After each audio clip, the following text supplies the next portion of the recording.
오늘은 자고 일어나서 생애 참담한 소식을 듣게 되었습니다.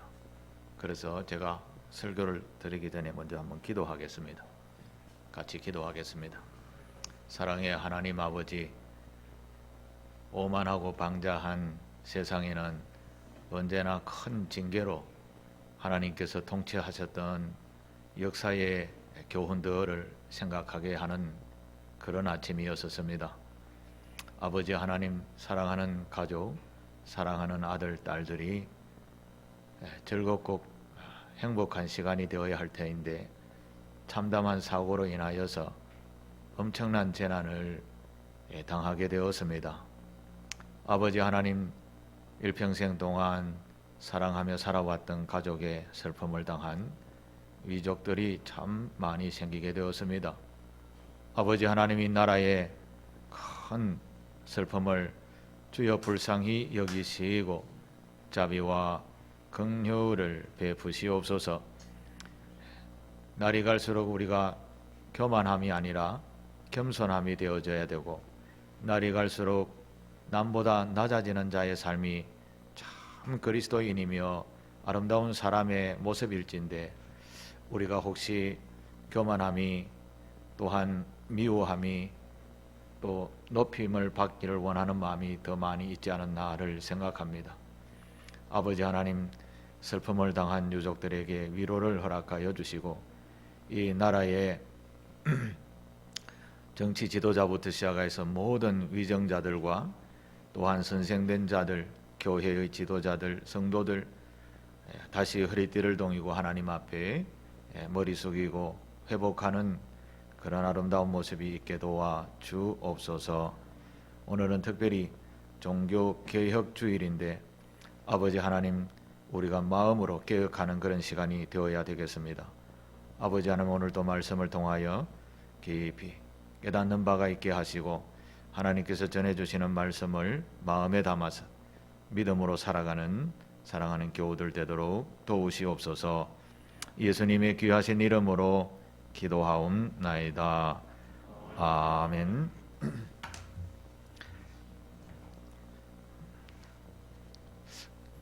종교개혁주의라는 이름을 들어보신 분도 계시고 안 들어보신 분들도 계실 거라 생각을 합니다. 이 설교를 마치고 난 뒤에는 우리 성찬식, 예수 그리스도의 십자가 은혜를 다시 되새기는 성찬 예식을 함께 나눌 것인데요. 먼저 종교개혁이라는 말에 대해서 잠시 말씀을 나누도록 하겠습니다.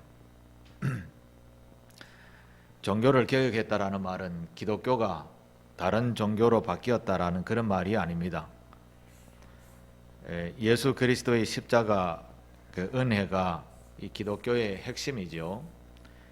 이 십자가 은혜가 사람들에게 잘못 전해지고 잘못 적용되어져서 신앙인들이 신앙이라는 것을 잘못 해석해서 바른 생활이 아닌 엉뚱한 신앙생활을 하게 하는, 또 이 가르치고 지도하는 기득권자들이 이런 환경과 여건을 자기들의 지위를 또 권한을 더 유지 발전시키는 데 사용하는 그런 신앙생활의 모습이 쌓여서 결국 이게 골마서 바르게 세워야 되겠다, 고쳐야 되겠다라고 벌여진 운동이 바로 종교개혁 운동이었습니다. 종교개혁은 그러면 구체적으로 어떤 일 때문에 일어났는가를 제가 몇 가지만 소개하겠습니다. 하나님을 믿는 신앙이 잘못되어지면 헛된 신앙생활이 되는 것입니다. 우리가 믿고 있는 하나님에 대한 지식이 바르지 않으면 신앙생활은 헛것이 되는 것이죠. 이 종교개혁이 일어난 지가 1517년이었습니다. 그래 지금으로부터 507년쯤 되었나요? 505년쯤 되었군요. 505년 전에 이 종교의 부패가 가득해서 폭발력 있게 운동으로 이렇게 벌어지게 된 개혁해야 된다라는 운동이 시작된 것이 1517년이었습니다. 그런데 이 종교 개혁이 일어나기 전 한 200~300년 전부터 교회 안에나 신앙인들에게는 바른 신앙이 들어가지 못했습니다. 그 이유는 첫 번째는 성도들이 성경을 읽지 못했습니다. 성경을 신부들만 읽고 가르치게 되었었습니다. 그 당시에는 다시 말해서 성도들이 글을 몰랐습니다. 라틴어를 몰랐습니다. 그러니 자연스럽게 누구의 입김이 강하게 되는가 하면 신부의 입김이 강하게 되는 겁니다. 요즘 말하면 목사들의 입김이 강하게 되었다라는 말이죠. 이게 하나님의 말씀입니다 라고 전하니 하나님의 말씀을 한 번도 읽어보지 않았던 성도들은 신부님이 말씀하는 것이 맞구나, 그게 하나님의 뜻이구나 라고 믿고 따랐던 시대였었습니다. 이걸 이제 그 중에 나쁜 마음을 가진 신부들이 자기네들의 기득권을, 힘을 유지하는데 그걸 사용하는 그런 나쁜 행위도 있게 되었습니다. 특히 1517년 이전에는 우리처럼 개신교라는 교회가 없었습니다. 그 당시에는 모두가 다 지금 말하는 천주교였습니다. 카톨릭 교회지요. 캐톨릭이라는 말은 보편적이라는 뜻입니다. 모든 보편 사람들이 다 여호와 하나님을 경외하는 백성 되기를 원하는 그런 모임을 교회라고 해서 가톨릭 교회, 우리말로 성당이라고도 하죠. 1517년 전에는 다 성당뿐이었습니다. 교회 지도자들은 다 신부고 신부의 최고봉은 교황이었습니다. 그런데 이 신부들의 입김이 성도들에게는 그야말로 하나님 음성처럼 들리게 되니까 신부들의 권한이 막강하게 되었습니다. 또 그것을 해석하고 성경을 바르게 가르치라고 명령하는 교황 입장에서는 그야말로 전제군주 정치, 제왕보다 더 힘이 막강한 그런 시대가 있었습니다. 심지어 교황의 말이 성경보다 더 위에 있을 때가 있었습니다. 이 성경을 해석할 수 있는 권한이 교황에게만 있었으니까 교황이 이렇게 해라 저렇게 해라 라고 시키면 그 성경이 교황의 말대로 적용이 되어져서 각각 전 세계 교회에 적용이 되어진 때가 있었던 것이죠. 그래서 교황의 권위는 어마어마했습니다. 그런데 여기에다가 그 세월이 가게 되면 신부가 나이가 들고 돌아가시게 되면 교회의 자리가 비잖아요. 그러면 그 성직을 맡을 새로운 신부를 교회에 부임시키는데 그 정권을 또 교황이 가지고 있었던 것이죠. 그런데 적합한 인물을 뽑아서 교회에 파송하고 이렇게 해야 되는데 재물이 모자라게 되면 이상한 생각이 들게 되죠. 그래서 재물을 많이 가지고 오는 신부가 그 좋은 자리로 배치되는 이런 일들이 한 번, 두 번씩 생기다가 보니 이게 나중에는 성직을 돈으로 팔게 되는 그런 문화까지 가게 되는 겁니다. 자, 이런 폐단들이 자꾸 쌓이게 되었습니다. 또 각각 교회에서는 재정적인 부패가 또 있게 되었습니다. 여러분, 교회에 재물이 많이 있게 되면 재물이 많이 있는 곳에는 어떤 일이 생길까요? 세상에 돈이 많으면 어떤 일이 벌어지죠? 돈이 많은 곳에는 항상 부정부패가 따라가는 것이죠.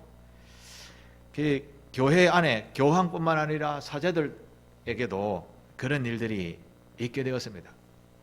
돈에 욕심이 많아지게 되고 좀 더 높은 자리 올라가려 하면 재물이 필요하니까 교회에서 헌금을 억지로 막 강요를 하고 이런 일들이 있었습니다. 그 대표적으로 헌금을 강요하기 위해서 그 면제권이라는 그런 요상한 헌금 제목을 달아서 헌금을 거두기도 했었습니다. 이 면죄부라는 게 뭔가 하면 사람이 죄를 지으면 죄값으로 인해서 다 지옥에 가게 되죠. 지옥의 해석은 여러 해석이 있습니다만 우리가 죽으면 제일 먼저 연옥이라는 것에 먼저 갑니다. 죽은 사람들이 모여 있다가 예수님이 재림할 때 되면 다 같이 이제 지옥 가고 천국 가는 그런 곳인데, 사람이 일단 죽으면 연옥이라는 곳에 다 있다고 합니다. 저도 안 가봐서 이제 가볼 것인데, 성경은 그렇게 해석을 합니다. 그 연옥에 있던 사람들이 자기 친척이 예수를 잘 믿고 교회에서 너희 친척이 헌금 얼만큼 하면 그 헌금함에 돈이 땡그랑 하고 들어가는 순간에 그 영혼이 연옥에서 천국으로 올라간다라고 해석을 했습니다. 이거 완전 가짜죠. 그렇게 하니까 또 성도들은 아멘 하면서 동의를 하고, 자기의 가족이, 아버지가, 친인척이 나쁜 짓 하다가 지옥 갔다 생각되는 모든 사람들은 헌금을 내고 다 그 영혼을 천국으로 올려보내는 그런 회개망측한 일이 있기도 했었습니다. 이게 무식하니까 그런 거죠. 무식하니까. 이걸 그 당시에 교황부터 사제부터 신부들까지 이런 일들이 많이 행하여졌다라는 것입니다. 여러분, 이런 것이 하나씩 쌓이면 부정한 부패들이 교회 안에 많이 생겼겠죠. 그래서 세월이 지나서 도저히 의로운 신부로서는 이게 도저히 바라볼 수 없다라고 의로운 신부들이 많이 있었는데, 그 중에 루트라는 신부가 한 분 계셨습니다. 젊은 신부인데 이분은 교수이기도 했고 신부이기도 했었습니다.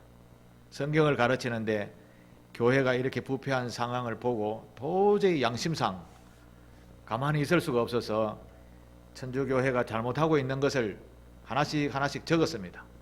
적어보니까 95가지나 되었습니다. 우리 대학교에 가면 대자보라는 게 있죠. 마틴 루터도 비텐베르그 성당, 그것이 신학교도 되기도 했고 교회에서도 됩니다. 비텐베르그 성당 앞에 대자보를 붙였습니다. 95가지 교회가 지금 잘못하고 있는 것, 교황부터 모든 교회가 잘못하고 있다, 이거 바꿔야 된다, 개혁해야 된다라고 시작한 것이 바로 종교개혁의 시발점이었습니다.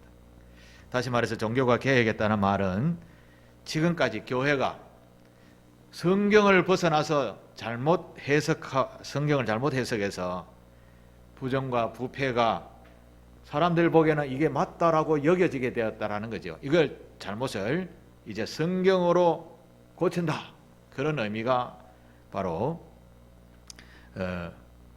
종교개혁의 근본 뜻이었습니다. 그런데 이 종교개혁의 근본 뜻의 기본 강령을 5가지를 정했습니다. 루터가 한번 보여주실랍니까?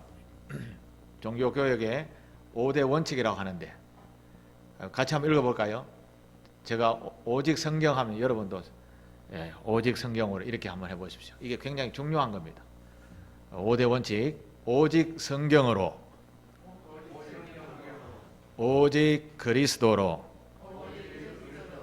오직 믿음으로, 오직 은혜로, 오직 하나님께만 영광을.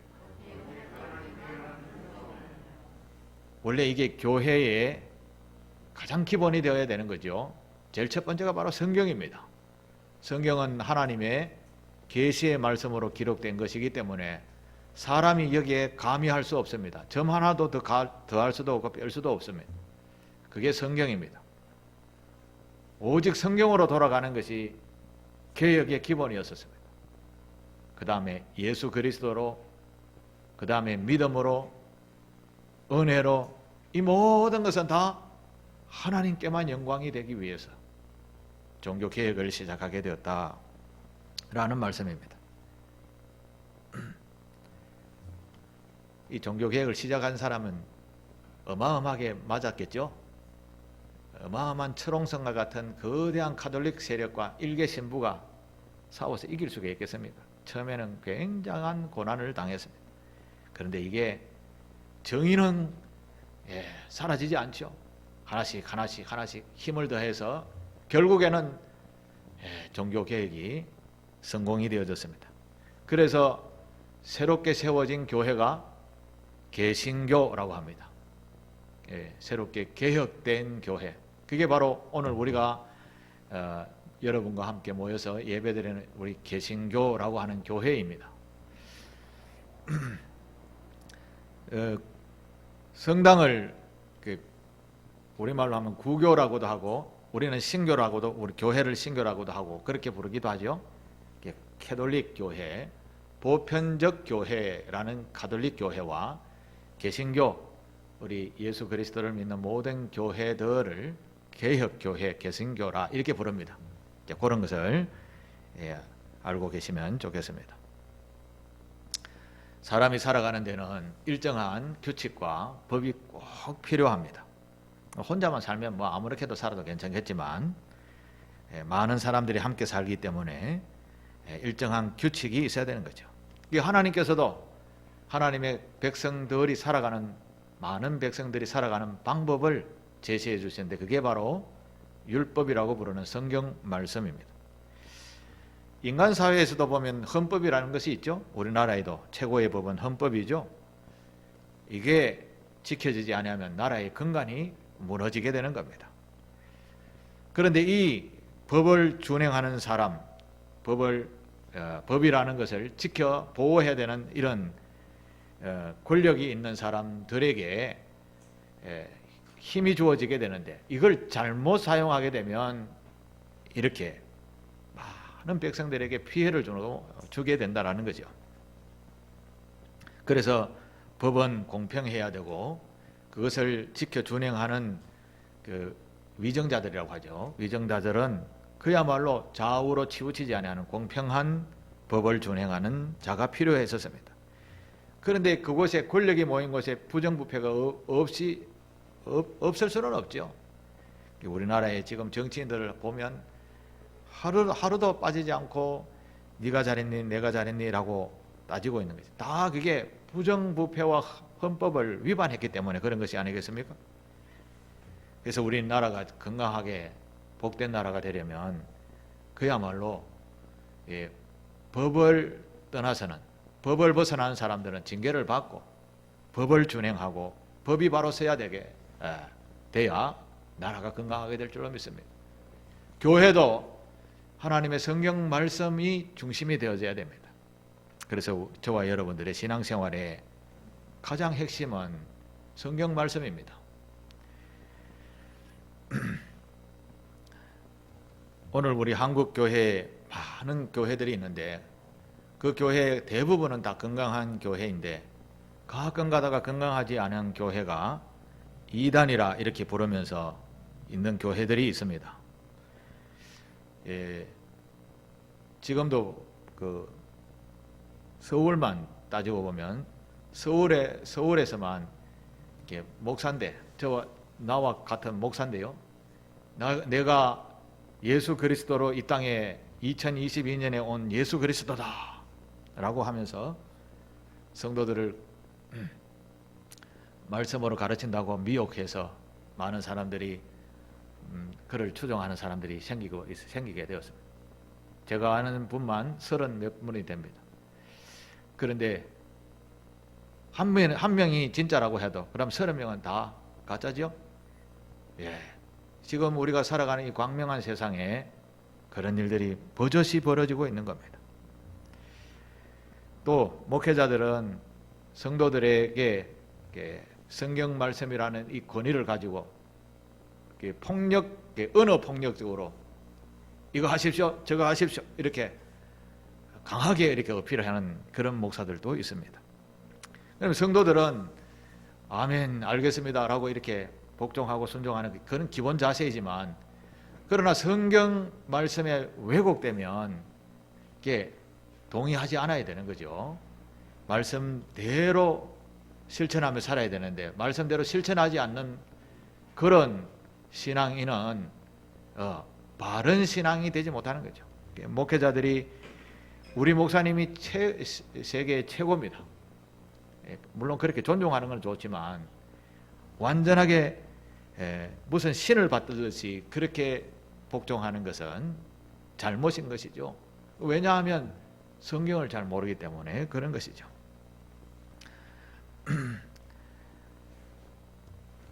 사랑하는 교회 여러분, 하나님께서 말씀하시기에 하나님과 인간 사이를 이어주는 중보자는 오직 한 분, 예수 그리스도 뿐이다 라고 우리에게 가르쳐 주셨습니다. 진리는 오직 성경 말씀 뿐이기 때문에 그렇습니다. 그 성경 말씀이 중보자는 예수 그리스도 밖에 없다라고 말씀해 주셨습니다. 그래서 우리는 이 성경 말씀을 제대로 알고 듣고 배우고 해야 합니다. 그런데 보통은 목사가 전해주는 말만 듣고 신앙생활 하는 분들이 참 많이 있습니다. 그래 갖고 완전한 신앙이 되면 얼마나 좋겠습니까? 그런데 그렇게 말씀으로만 듣고 배워서는 완벽한 신앙생활이 이루어지지 못하는 것이죠. 어찌 이 성경에 있는 수많은 내용들을 말씀으로 강론을 어떻게 다 할 수 있겠습니까? 하루 이틀 만에 되는 건 아니죠. 그래서 성경을 내가 읽고 소화하고 모르는 것은 또 묻고 배워서 또 들으면서 점차 성경에 가르치는 인간상, 성경이 우리에게 요구하는 성도, 거룩한 걸음을 걷는 성도의 걸음, 이걸 헤아려서 행동으로 옮겨가는 것이 진정한 신앙인의 모습인 것입니다. 여러분, 신앙이 깊으신 사람은 악과 선을 구별할 줄 압니다. 악과 선을 전혀 구별하지 못하고 부정과 부패를 전혀 구별하지 않고 신앙생활을 한다. 이건 분명히 가짜입니다. 신앙생활을 제대로 하지 못하는 것이죠. 물론 완전한 사람은 없습니다. 그러나 마음에 성경 말씀이 있다면 이렇게 살아가야 된다라는 기준은 가지고 살아가는 것이죠. 여러분, 말씀을 잘 들으시고 주의 말씀이 하는 말씀만 지켜 행하게 되기를 바랍니다. 저도 흠이 많아서 나의 행동으로는 본받을 게 별로 없습니다. 그저 성경에 나오는 하나님의 말씀으로 듣고 배워 본을 받는 삶 되시기를 바랍니다. 사도 바울이 선교 여행을 하면서 교회를 많이 개척을 했습니다. 예를 들어서 빌립보 교회와 데살로니가 교회를 개척을 했는데 바울이 그 빌립보 교회나 데살로니가 교회에서 그렇게 오랫동안 섬기지 않았습니다.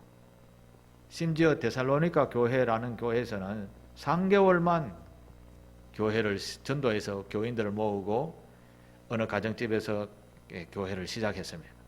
그리고 교인들이 점점 많이 모이게 되었습니다. 그런데 3개월 동안 아무리 가르쳐 봐야 얼만큼 많이 배우겠습니까? 그런데요, 성경에 등장할 만큼 데살로니가 교회라는 이름이 등장할 만큼 교회가 성장을 했습니다. 왜 그럴까요? 그것은 바울이 전한 하나님의 말씀은 곧 복음은 성경에 나오는 복음만을 전했기 때문에 그랬었습니다. 그 복음이라는 것은 좋은 소식이죠. 바로 예수 그리스도를 믿음으로 말미암아 구원을 얻는 하나님의 놀라운 축복의 말씀을 전했기 때문이었습니다. 다른 양념을 치지 않았습니다. 오직 예수 그리스도를 믿으십시오라는 핵심을 전했던 것이죠. 갈라디아서 1장 4절, 5절, 6절, 7절에 보면 우리 같이 한번 읽어보겠습니다.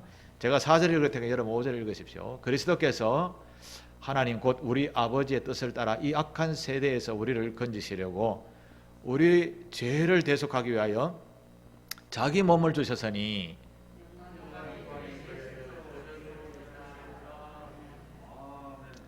그리스도의 은혜로 너희를 부르신 이를 이같이 속히 떠나 다른 복음을 따르는 것을 내가 이상하게 여기노라.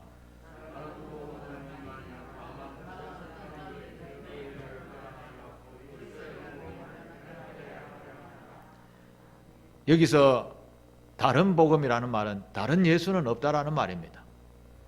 복음은 예수를 이야기하는 겁니다. 예수 그리스도를 그리스도 외에는 아무리 미사 여구를 붙여놔도 천국에 갈 길은 없다라는 그런 말씀입니다. 그래서 성경은 예수를 알되 제대로 알라고 말씀을 합니다. 이 예수는 우리의 삶의 주관자 되시고 보호하시고 도우시는 분이라는 것입니다. 그 예수를 통해서 우리가 이 땅에서도 복을 누리며 살다가 죄 사함으로 말미암아 천국에 이르게 된다라는 그 좋은 소식, 복음이 바로 예수 그리스도라는 말씀입니다.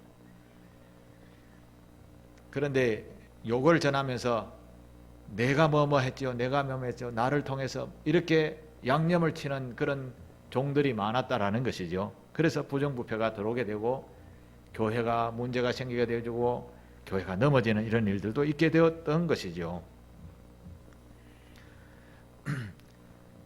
결론적으로 우리는 성경을 제대로 알아야 됩니다. 그럼 성경은 도대체 우리에게 무엇을 가르치는 책인가? 디모데후서 3장에 보면 그 말씀이 나옵니다. 제가 15절을 읽겠습니다. 또 어려서부터 성경을 알았나니 성경은 능히 너로 하여금 그리스도 예수 안에 있는 믿음으로 말미암아 무엇을요? 구원에 이르는 지혜가 있게 하느니라. 자, 16절 여러분 읽으십시오. 하나님의 감동으로 된 것으로 교훈과 책망과 바르게 함과 의로 교육하기에 유익하니. 다음, 이는 하나님의 사람으로 온전하게 하며 모든 선한 일을 행할 능력을 갖추게 하려 함이라. 무엇이요? 성경이 하나님의 사람으로 온전하게 하기 위해서 선한 일을 행할 능력을 갖추게 하기 위한 책이 바로 하나님의 말씀인 성경이라는 말씀입니다. 우리의 인생의 이정표는 바로 성경이 되어야 된다라는 말씀입니다.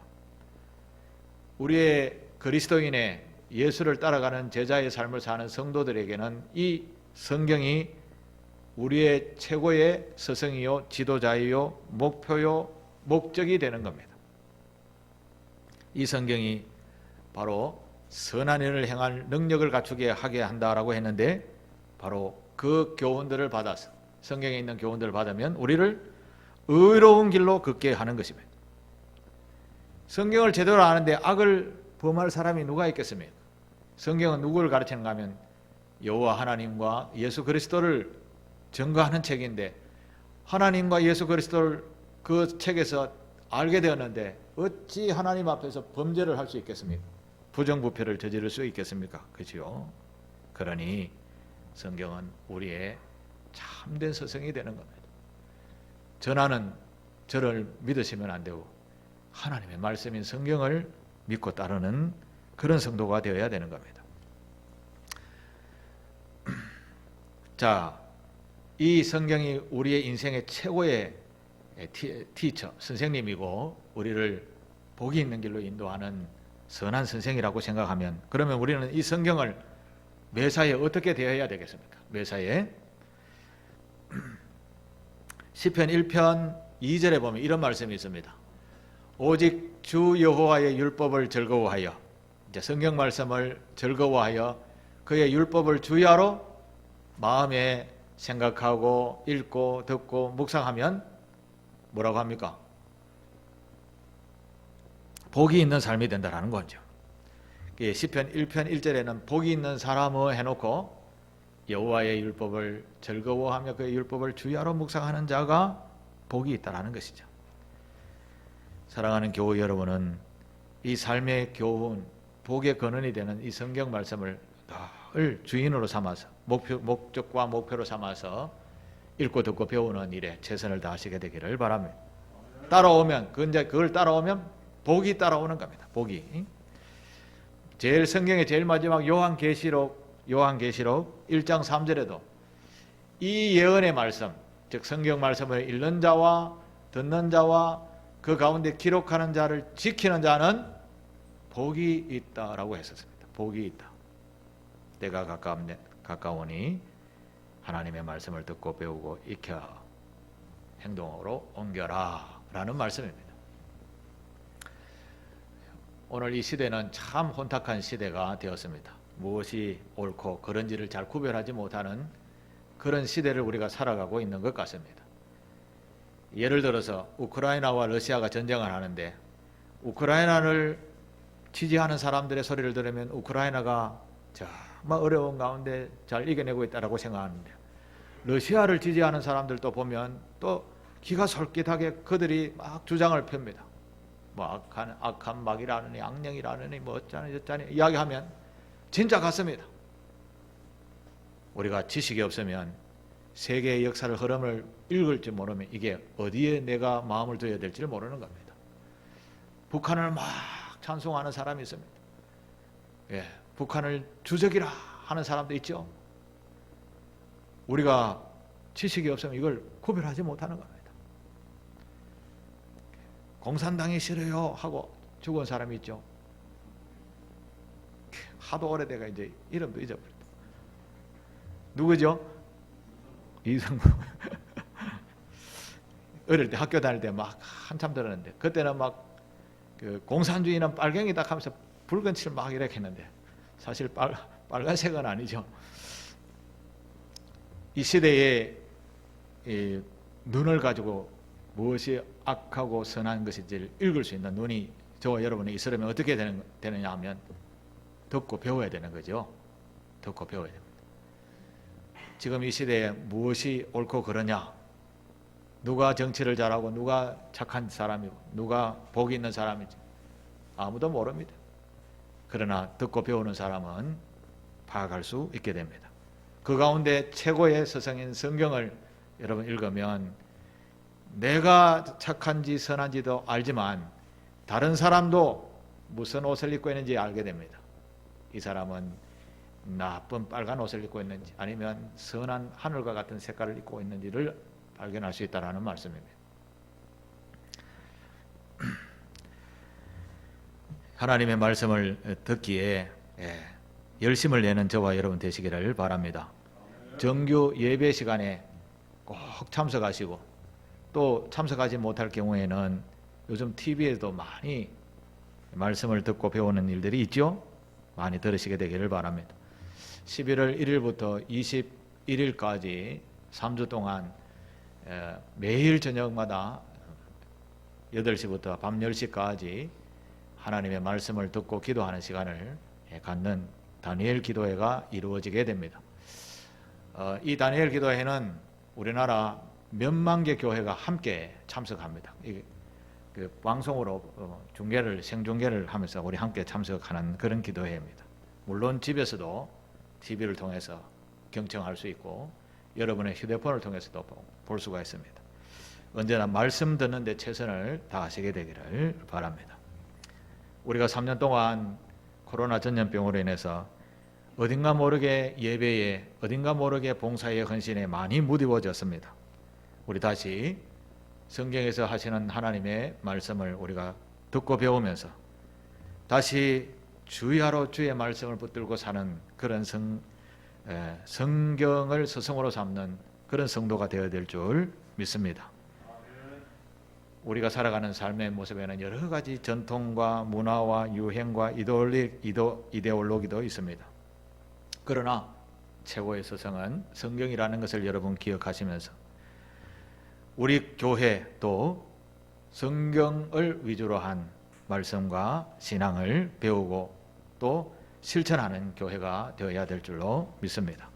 그런 아름다운 성도와 교회가 되기 위해서 늘 주의 말씀을 읽고 듣고 배우는 교우들이 되시기를 바라며, 이 무너져가는 이 시대 다시 신앙을 이렇게 세우는 근본은 성경 말씀입니다. 우리 모두 이 종교개혁주의를 기념하는 날에 다시 성경 말씀에 귀를 기울이는 그런 성도가 되어야 되겠다 결단하면서 돌아가는 그런 성도들 다 되시기를 주님의 이름으로 축복합니다. 기도하겠습니다. 사랑의 하나님, 감사드립니다. 우리 아버지 하나님께서 은혜를 베푸시어서 종교개혁주의를 기념하여 늘 지키라고 하신 것은 우리가 때로는 무디워지고 때로는 부패하기도 하고 잘못된 것을 알지 못하고 살아갈 때가 많이 있기 때문이라 생각하며 종교개혁주의를 기념하여 지키게 하셨습니다. 다시 성경으로 돌아가고 종교개혁을 했던 그 당시에 선배들의 신앙을 본받는 상길교회 교우들 되게 하옵소서. 예수님의 귀하신 이름으로 기도하옵나이다. 아멘.